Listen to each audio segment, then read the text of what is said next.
Hi everyone, Reese here, and welcome to ctrl-alt-rees, and more specifically, my September 2020 projects and pickups video.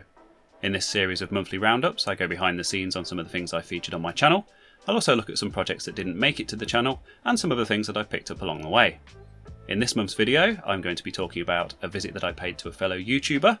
I'm also going to be looking at some very early Atari hardware that predates the 2600, some DOS MIDI stuff and behind the scenes on that video which came out a couple of weeks ago, and in a very first for this series I'm going to be opening the gift that my patrons bought for me this month. So if that sounds of interest, stay tuned and I'll see you the other side of the intro. So first things first, I should probably address the reasons behind this video being a week late. It's October the 3rd now, and usually in the past these have been released the last week of the month. And there's a very good reason, and it also ties into the reason why I have this Mega ST set up on my desk. Now, I'm working on a video at the moment with my childhood Atari STE. It has an issue with the floppy drive, and I'm recording all of the process of repairing it, and I'm going to put that out as a video because I think it would be quite useful for people, and it's quite a common failure. There's another modification that I'm doing as well that kind of ties in with it, and I was really hoping to get that done in time for this video, so I could also use the STE to demo the thing that I want to demo to you slightly later on. Unfortunately, as is the way with these things, it's not quite gone to plan. I've had a slight complication that's kind of held that video up. So I will be demoing the thing that I want to demo. I will be using my Mega ST for that because it does have a working floppy drive. And of course I'll also be finishing off the job on my STE and releasing that in the very near future. So with everything going on in the world at the minute, my wife and I have decided to take our holidays here in the UK. Which really isn't a problem. There's lots of really beautiful and fantastic places to visit here in the UK. And we found ourselves in the county of Wiltshire, which is probably best known for being the home of Stonehenge. So what does this have to do with ctrl-alt-rees, you're probably asking yourself? Well, earlier this year I bought a computer in a charity auction from a fellow YouTuber, a channel called RMC. And in the time since then I've become very active on the RMC Discord server. I actually have my own chat room over there now as well if you want to pop in and say hi. I'll put the link down in the description if you want to check that out. And I've also become quite friendly with Neil, who runs the channel. And when Neil got wind of the fact that we were going to be staying about half an hour from where he's based, he invited me over. So that's exactly what I did on a Friday afternoon. I popped in to see him in the cave. He gave me a bit of a tour of his filming setup and showed me around some of his computers and stuff. A good opportunity to take a couple of selfies with him as well, and a nice picture with Trevor, his channel's mascot, and his 100k subscriber plaque or play button. And we got talking about YouTube and all of this kind of stuff. Turns out we have a huge amount in common. It was just really fantastic to see a professional setup and someone who actually does it full time. Just see his studio setup, his lighting, his cameras and his microphones and all of his kind of editing process and all of that kind of stuff. And really enlightening and educational for me, so well worth a visit. And I just wanted to thank Neil for his time. Obviously it's his full-time job and he took time out on Friday afternoon when he was doing some editing just to talk to me, so very much appreciated. I mentioned in a previous projects and pickups video a couple of months back that I'd started buying ST format and ST Amiga format magazines. Now, I used to read ST format when I was a kid. My dad used to pick them up from the newsagents. We had an Atari ST. And these magazines were published by Future Publishing back in the 80s and 90s here in the UK.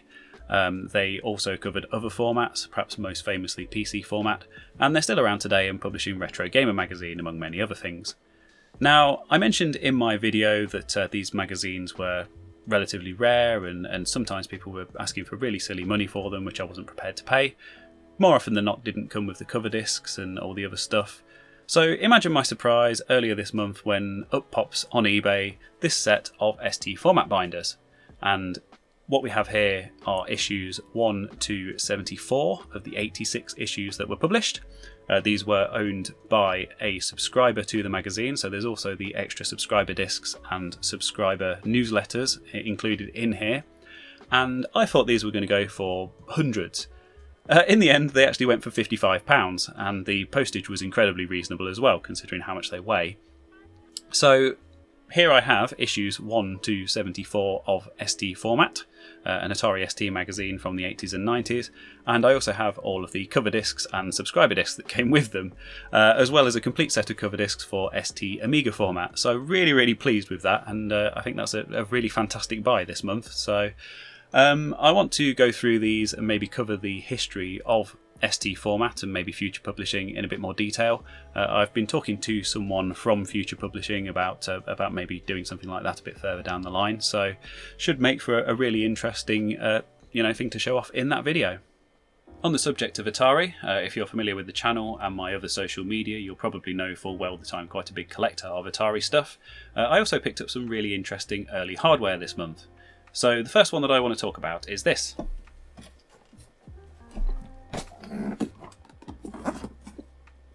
This is Stunt Cycle.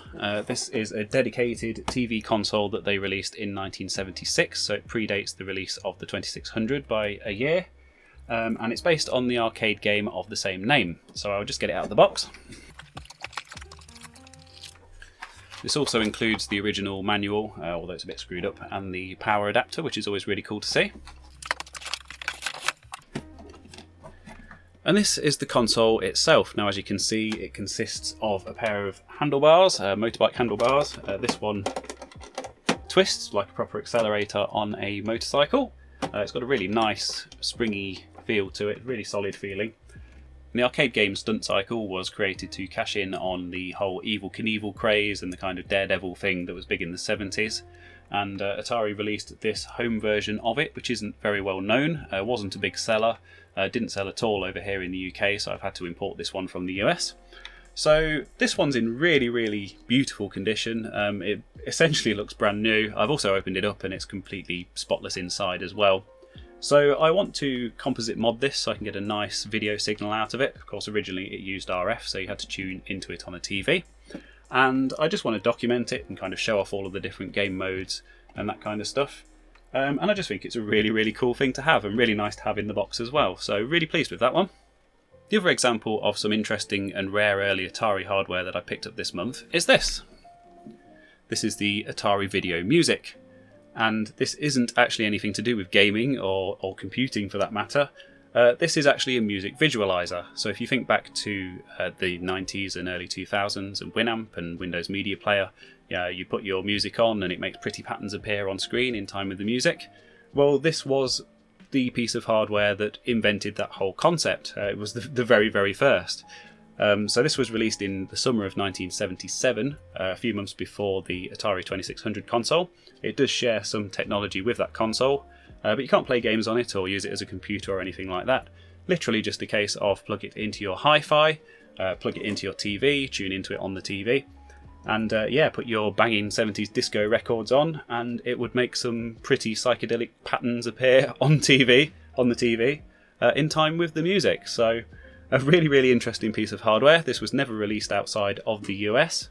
They're quite rare now, especially working, and I'm assured that this one is working. The seller did include some pictures of it showing the patterns on the screen, so I have every faith that if it doesn't work, it's not going to be too complicated to fix because it has been working very recently. As you can see, the wood is a bit damaged, so that's going to need replacing. It's just a bit dirty, so full stripped down and clean. So the plan is to put a video together where I fully refurbish this and clean it up, replace the woodwork, do the composite mod, which isn't really well documented and I'm struggling to find information on that, so it'd be really good to get a video out there just showing people how to do it. And then I'll show you this thing in action. One thing I've picked up for the channel this month is this. It's a hot air rework station for surface mount components, and the reason I have this is because I was donated an Amiga 600 a couple of years ago, and I've really been meaning to get round to replacing the surface mount capacitors on it, and I just haven't been feeling confident and I haven't had the right tools for the job. And it turns out that a friend of mine actually recaps these semi-professionally, and he went through the whole process with me, showed me in great detail how to do it and explained what tools I would need. So I'm feeling much more confident about that job now, and it's definitely something I'm going to be covering on the channel in the coming months. Finally, earlier on in this video I mentioned the IBM NetVista that I'd won from Neil at RMC earlier this year. It's a computer that I've been upgrading and buying accessories and all of the different peripherals for since I've owned it. I now have the matching keyboard, mouse and everything else. I've also fully upgraded that computer, and I've really been desperately wanting to make a video on it and just explain what I've done with it and show off some early 2000s 3D games and stuff. But one thing I've had no end of issues with is the monitor. So I bought a 15-inch IBM CRT a couple of months back, which was featured in one of these videos. I was refurbishing that at the time, and it's just never worked properly. I need a new flyback transformer for it, and I just can't find them for sale anywhere. Then just after that, I managed to pick up a very, very cheap IBM LCD monitor, very early example from the early 2000s, which is great, but it's a little bit on the small side and didn't have the matching IBM stand with it, and it just wasn't quite right. So a couple of weeks ago, I spotted this on eBay. This is an 18-inch IBM LCD monitor. As you can see, it matches the NetVista really nicely. And so this is exactly what I need to get that project finished off and finally get that video finished and out the door.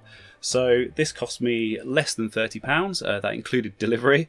I'm really, really pleased with it. It works perfectly, no issues with it at all. So look forward to seeing that on the channel in the very near future. One thing I picked up earlier this month was this Roland MT32. This is a MIDI module which is quite popular for DOS gaming. And of course I already owned the SC55 and SC88 sound canvases that you see here.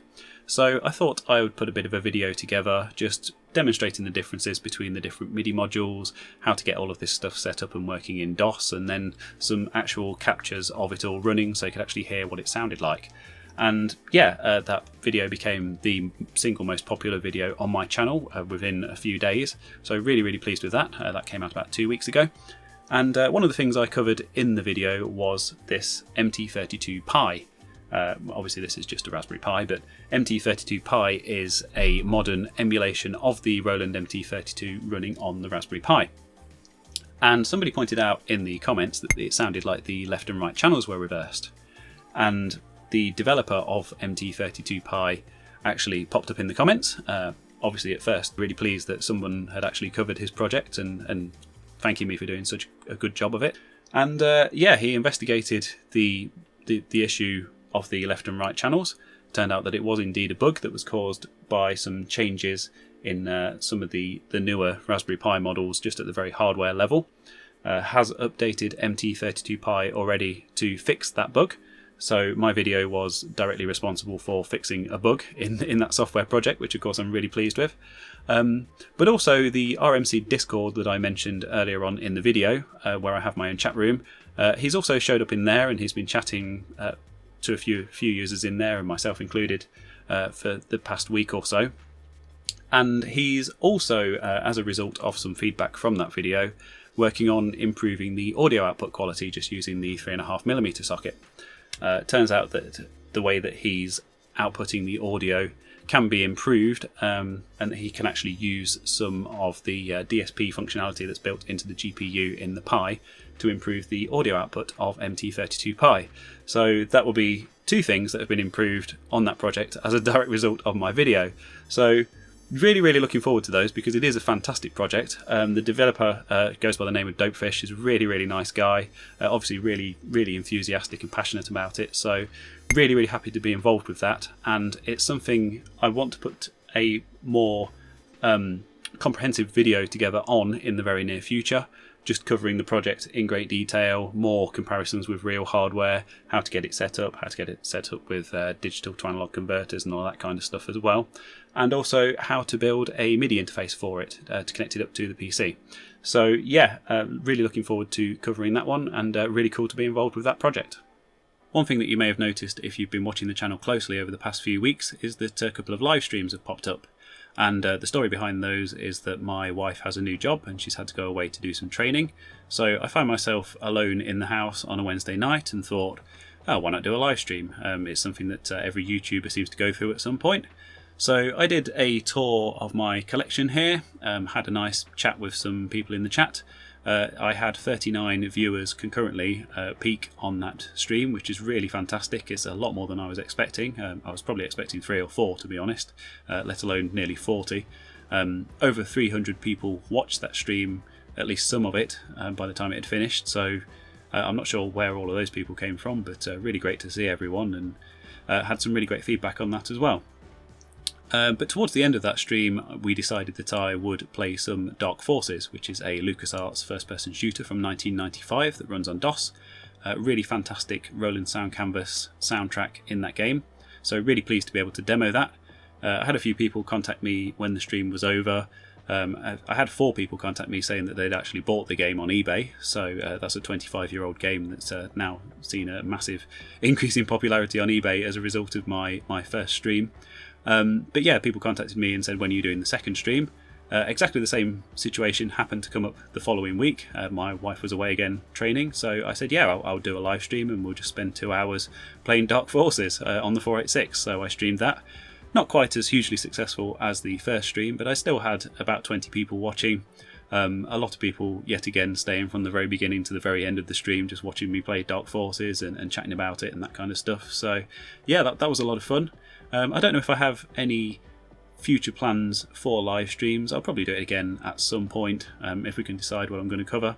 Had some really great suggestions from people, maybe some Atari 800 games or something like that. So yeah, watch this space on that one. Maybe in another month or so, it's something I'd like to revisit.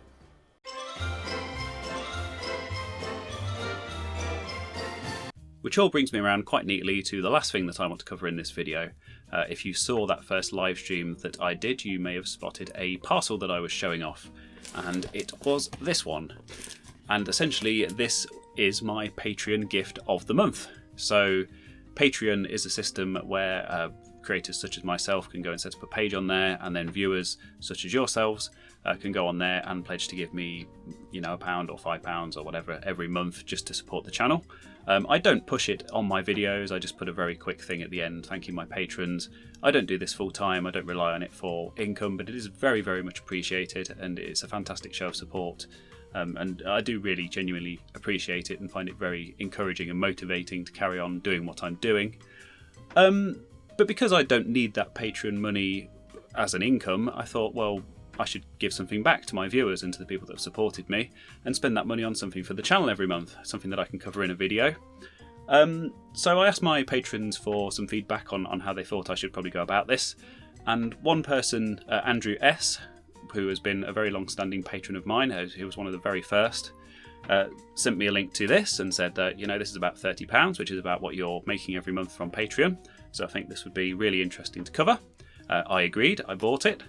And then I went back to my patrons and said, okay, well, you know, how do you want me to cover this? Should we do it in a live stream? Should I perhaps do it in one of my projects and pickups videos? Do you want a whole dedicated video about it? And they said, we want to see you unboxing it. We want to see you try and set it up and get it working on video. So that's what I'm doing right now. This is something that I want to start doing monthly in these videos. If people can suggest suitable things, perhaps if you have a suggestion for something that's you know, around 30 British pounds that is on eBay UK that I can buy for the channel, yeah, please send those suggestions my way, and I may well end up unboxing and playing with one on a future video. So I know there are a couple of people who were involved in the conversation who will already know what this is. And I've had this for a few weeks now, and obviously I've had to resist the temptation of opening it, and it is very tempting. And it's the reason that I need a working Atari ST, like I said right at the beginning of the video. So I think without further ado, I've waited a couple of weeks to open this, like I said, so I should probably get on with it.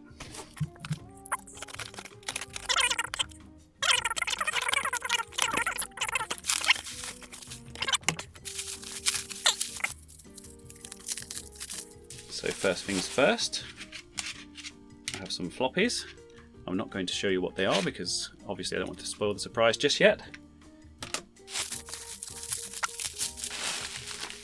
There's also a power supply. I didn't realise this was something that needed plugging into the mains, so that's quite useful to have. There is a dongle which has a switch on it. And that logo there.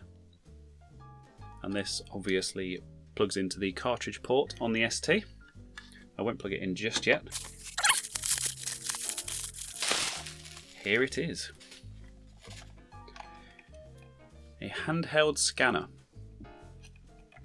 So I remember these being advertised in those ST format magazines back in the day. I really wanted one. I didn't really know why. But the whole concept of being able to scan something in real life and have it appear on my computer screen just seemed like witchcraft. So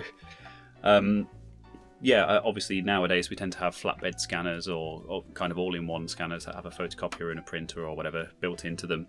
But this is how it all started, with these handheld scanners. So I think we should get this plugged in, try to get the software started up and see how it works.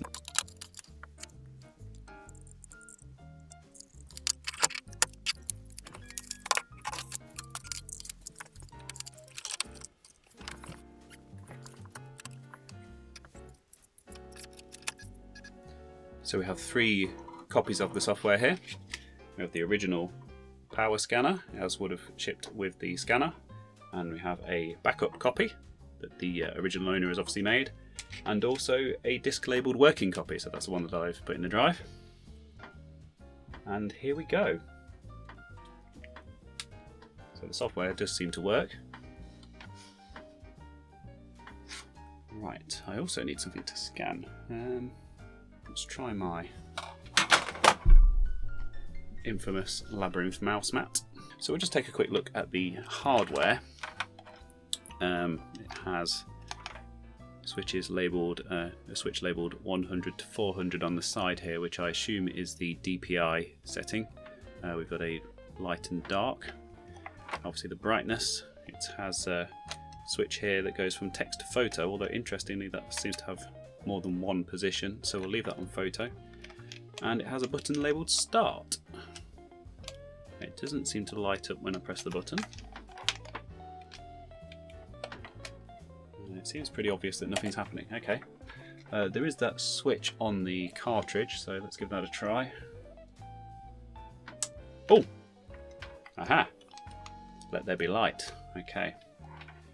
Just spotted that this isn't actually in shot as well. I'm not quite sure how I can.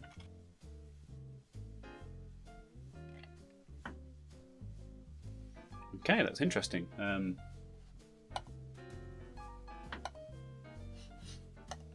of vaguely resembles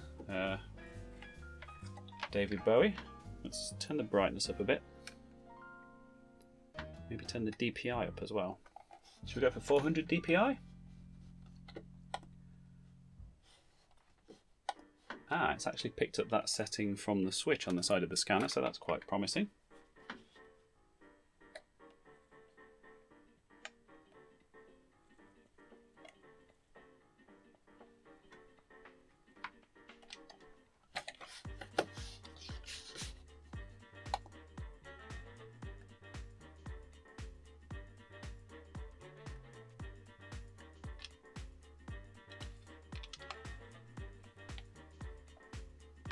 So 400 dots per inch, 4,000 dots.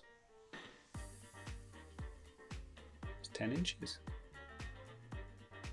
400 dots is an inch, 4,000 dots.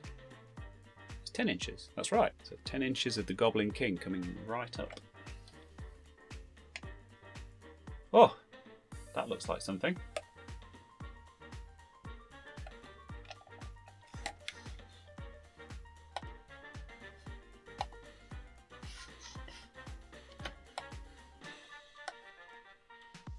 Anyway, there we see David Bowie's face. So the scanner works. I'm really impressed. So yeah, for my very first Patron monthly gift, I think that's absolutely fantastic. So yeah, thank you for the suggestion, Andrew S. That's obviously took a couple of minutes to work out how to use it properly, but that obviously works really well. I'm going to have a bit more of a play with this. I'm going to see if I can export this image somehow and upload it somewhere, and maybe show it on the video if I can.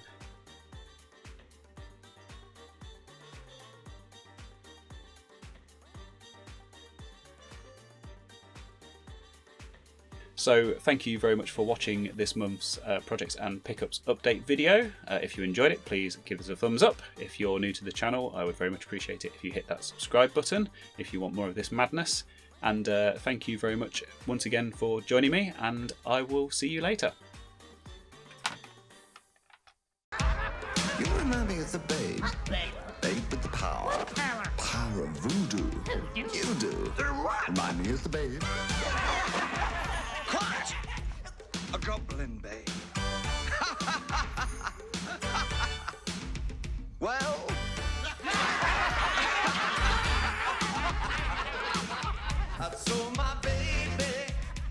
trying hard as babe could